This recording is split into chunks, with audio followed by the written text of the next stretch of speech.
Hello అండి. అందరికీ నమస్కారం. మన ఆంధ్రప్రదేశ్ రాష్ట్ర వ్యాప్తంగా కూడా ఈ పెన్షన్‌లకు సంబంధించిన తనిఖీలు ముమ్మరంగా అయితే నిర్వహిస్తూ ఉన్నారనమాట. ఈ యొక్క దీర్ఘకాలిక వ్యాధిగ్రస్తుల పెన్షన్స్ తీసుకున్నటువంటి వాళ్ళకి సంబంధించి కావచ్చు, అలాగే ఈ యొక్క దివ్యాంగ పెన్షన్‌లు తీసుకున్నటువంటి వాళ్ళందరికీ సంబంధించి ఈ పెన్షన్‌ల తనిఖీలనేటువంటివి ఇంటింటికి వెళ్లి ముమ్మర తనిఖీలనేటువంటివైతే చేపిస్తూ ఉన్నారనమాట ప్రభుత్వ అధికారులు. అయితే మనకు ఏ విధమైనటువంటి పెన్షన్స్ తీసుకునేటువంటి వాళ్ళని కంపల్సరీగా అయితే తొలగిచ్చేస్తారు. ఎవరెవరిని తొలగిస్తారో, ఎవరెవరిని తొలగించరు. ఓకేనా? తనిఖీలు చేసినప్పుడు మీకు ఆ పెన్షన్స్ తొలగించకుండా ఉండాలి అంటే ఎటువంటి అర్హతలైతే కలిగి ఉండాలి. ఈ వివరాల గురించి మీకు వన్ బై వన్ అయితే క్లియర్ కట్‌గా అయితే ఎక్స్‌ప్లెయిన్ చేస్తాను. అట్లాగే మీకంతా కూడా చాలా డౌట్స్ అయితే ఉండొచ్చనమాట. ఇంట్లో మనకు ఇద్దరికీ కూడా ఒకే పెన్షన్స్ తీసుకుంటున్నట్లయితే వాళ్ళని కూడా తొలగించే ఛాన్స్ ఏమన్నా ఉందా లేదా? ఓకేనా? ఈ వివరాల గురించి కూడా మీకు క్లియర్ కట్‌గా చెప్తాననమాట. వీడియోను ఎండ్ వరకు చూసేయండి. ఈ వీడియోకి చిన్న లైక్ చేసి ఛానల్‌ని సబ్స్క్రైబ్ చేసుకోవడం అయితే మర్చిపోవద్దు. ఇక లేట్ చేయకుండా వివరాల్లోకి వచ్చేద్దాము. మనకు చూసుకున్నట్లయితే రాష్ట్ర వ్యాప్తంగా కూడా జిల్లాల వారీగా ఈ యొక్క తనిఖీలనేటువంటివి అయితే ముమ్మరంగా అయితే నిర్వహిస్తూ ఉన్నారనమాట. ఈ నెల 6వ తేదీ నుంచి అంటే మనకు మొన్నటి నుంచి ఈ యొక్క 15,000 పెన్షన్ లబ్ధిదారులకు సంబంధించి అయితే తనిఖీలనేటువంటివి అయితే చేస్తూ ఉన్నారనమాట. ఇప్పటికీ 80 మందిని పరిశీలించారు. వీరు తీవ్ర అనారోగ్యంతో ఉన్నారా లేదని వాళ్ళైతే పరిశీలించడం అయితే జరిగిందనమాట. ఆ యొక్క సందేహం ఉంటే పరీక్షలైతే వెంటనే అయితే చేస్తున్నారు.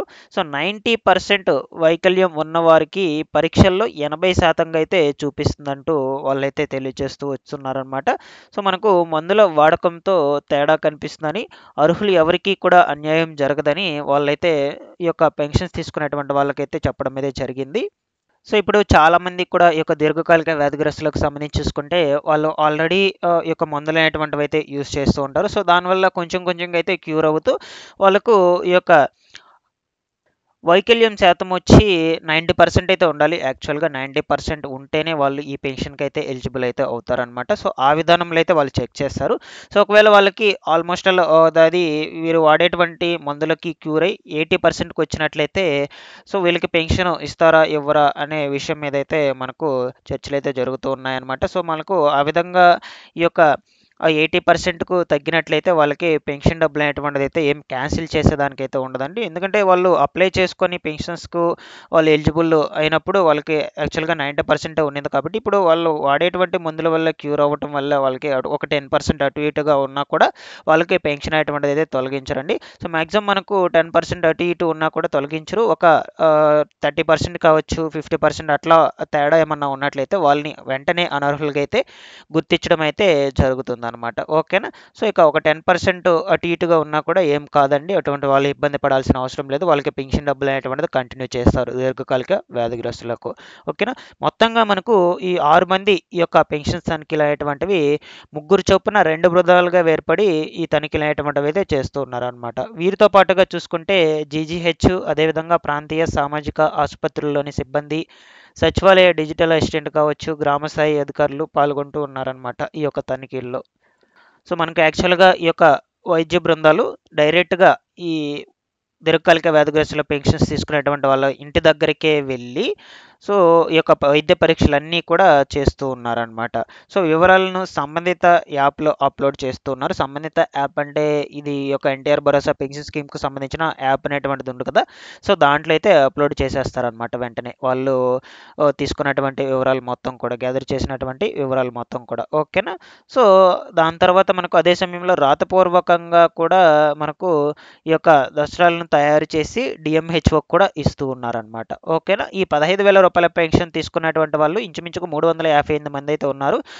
తొలిగా మనకు ఇంటింటికి వెళ్ళి వైద్య బృందాలు తనిఖీలు చేసి అవసరమైన చోట్ల వైద్య పరీక్షలు కూడా చేసేసి మనకు జిల్లాల్లో ఈ సర్వే 15 రోజుల్లో పూర్తి చేసేలా అధికారులు ప్రణాళికలు అయితే రూపొందించారనమాట. ఓకేనా? 6వ తేదీ నుంచి మనకు స్టార్ట్ చేశారు. 6వ తేదీ నుంచి మనకు మాక్సిమం 25 తారీఖు లోపలైతే కంప్లీట్ చేసేస్తారు ఈ యొక్క తనిఖీలు అనేటువంటివి. ఎందుకంటే కొద్దిమందే ఉన్నారు కాబట్టి. ఓకేనా? రెండవ విడతలో దివ్యాంగులకు అంటే 6,000 రూపాయల పెన్షన్స్ పొందేటువంటి వాళ్ళు ఎవరైతే ఉన్నారో సో వాళ్ళకైతే తనిఖీలు అయ్యేటువంటివి అయితే చేయనున్నారు. వీరు 27,000 మంది అయితే ఉన్నారు. వీళ్ళు ఎక్కువ సంఖ్యలో అయితే ఉన్నారనమాట. సో వీళ్ళకి మాత్రం కొంచెం టైం అయితే పడుతుంది.